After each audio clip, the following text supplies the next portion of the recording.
I don't know what's happened over these past couple of weeks, man. It can't be all Trump. It can't be all him messing things up. It can't be just stuff happening in the market. I'm not sure. But it's all good. We got April figured out. So let's dig in and let's figure out how we're going to position ourselves to make some money and continue to build wealth. How's it going, world? Michael EJ here, helping you reach your financial goals and dreams by becoming the best investor you can be. If you're new to the channel, what's up? Mainly talk about the stock market here and more about how to think differently than the market. The mantra here is if you want to beat the market, you gotta think differently than the market. So if you want to think differently than the market, make sure to subscribe, like this video, share it with your friends and your buddies, comment, and let's get started. So for all those who do not know about my new way of investing in the stock market, I call it economic stock picking because a lot of it's based off of the basic principles of economics, mainly supply and demand. Check that out in the card because that's how we're going to set up these monthly videos now, starting off with April. So we always start off with what's driving the demand side. Short term, it's easy to see short-term demand. It's much easier to understand, and it's really sentiment. Sentiment is the best way to put it, at least in my opinion.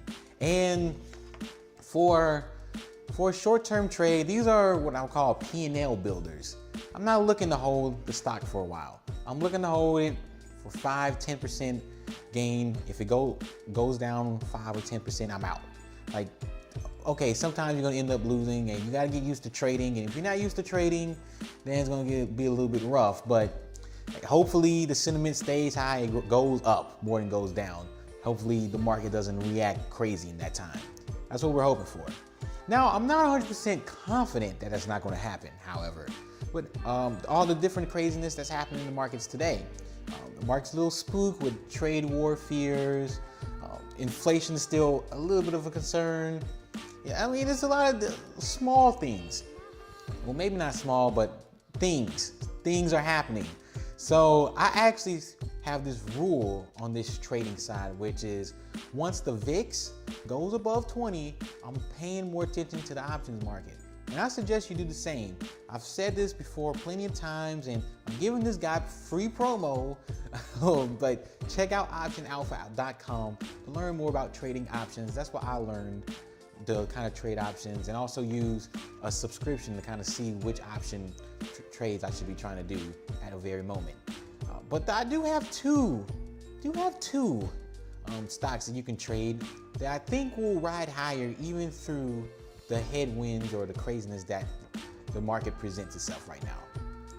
First one is called Heiko, and it's about a $9 billion market cap, and the stock is trading around $88, $90 per share at the time of this video. So we will be looking for this stock to just hit the mid, maybe late 90s. Maybe so. That's about it. But they are aerospace and defense company. I mean, they work with the FAA to get approved jet engine and aircraft components, replacing parts, work with other subcontractors. I mean, they're essentially connected to the DoD, the FAA, all these government entities that kind of are ready for a war in their own way. So, I mean, that's kind of part of the reason it's fueling the stock. This is also an industry that's been hot lately, that for some reason a lot of these stocks are hitting pretty good highs. So that also gives me some comfort, like, hey, I mean, it's not the only one. I saw a couple of other ones, but Heiko's the one I end up picking. The reason I end up picking is that it passed, the other requirements. As in, there's a lot of buy ratings, mostly buy ratings. So that's kind of a key requirement because you need the sell side support and you need the buy side support, but mostly net inflows over the past 4 quarters for Heiko. So I think it's a good possibility this stock can go up another 5-10% easily. Another one, which is actually kind of surprising to me, is Tapestry. $15 billion market cap and formerly Coach. I mean, I tried reading up on it. I wasn't supposed to. That's not the purpose here. But essentially, Coach changed their name at the end of October to Tapestry, kind of represent their beyond Coach with different. They're just trying to be more than what they are in a lot of ways. They're trying to branch beyond the Coach brand, and the market likes it. The market likes it a lot. Things have been working well, especially since the beginning of this year. The stock's been up, and I think it can go up another 5-10%, and it's trading around $52 per share right now. So essentially, we're hoping that it gets closer to 60 in a short time frame. And I mean, there's 29 analysts covering the stock, so that's how I know it's really coached. I mean, that's how I know. That's a lot of analysts covering what some might consider a mid-cap or a small, large-cap stock. But 76% of the analysts, 22 of them, have had a buy rating. A lot of money poured in this quarter. I'm not sure why, but a lot of money did. And I mean, I just see, I'm not sure why it's gone up the way it has. I mean, it is just luxury retail, and I think part of it has to do with an international story. But I'm not gonna question it, not my part. I'm just gonna get in, get my 5-10% profits, and get out. Now let's go on to the long term, thinking longer term, maybe more than that. Instead of thinking over a couple of days, a couple of weeks, let's look longer term, maybe about a year or so. And that's when we look at more of the supply side on the stock side. Buybacks. Buybacks are a very powerful way to do well in the stock market. It fits that supply and demand thought process that I'm having. And there's 3 stocks that I would like to pitch. 3 stocks that I think you should hold for a little while and let the buybacks be the driver and protect you from the downside. One of them I've already talked about before, I'm not going to dig into, and that's Apple. Check out the card and see how I talked about it in relations to what Warren Buffett is doing in his portfolio. But I got the other 2, and the other 2 going to require a little bit of discussion. First one is Akamai Technology, ticker AKAM, a $12 billion market cap. And really they're in the cloud business. I mean, they provide cloud services for delivery, optimizing and securing content and business applications over the internet. They're part of the cloud wave, which is why I think there's a little bit of a sentiment play in there. With these long-term supply side things, I do want a little bit of sentiment, because just because one company's buying back a whole bunch of stock doesn't mean it's necessarily good. So I do need a little bit of sentiment to help push me through, and at least economy has a little bit of it. I mean, the sell side likes them. Definitely more buy ratings. Buy side, not as much, but to me, that doesn't matter as much. I don't need both to agree. I just need one to agree. And they've been having a 2%, above 2% buyback year for some time now. They plan to buy back additional shares, so an additional 400 million shares of where they at today, which to me is very important. I usually don't like to go after these names that are just announcing these buybacks for the first time. It's a new announcement. I want to go with the additional ones because I at least see that some has been done and more will come in the future. It just adds more confidence, in my opinion.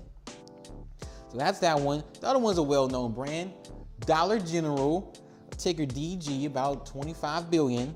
And I mean, discount retailing. What else can I really say? The economy might be a little rocky. Usually cheap goods are not a bad place to hide your money. And I mean, they just announced a plan to buy back an additional $1 billion worth of stock on top of the buyback they already had.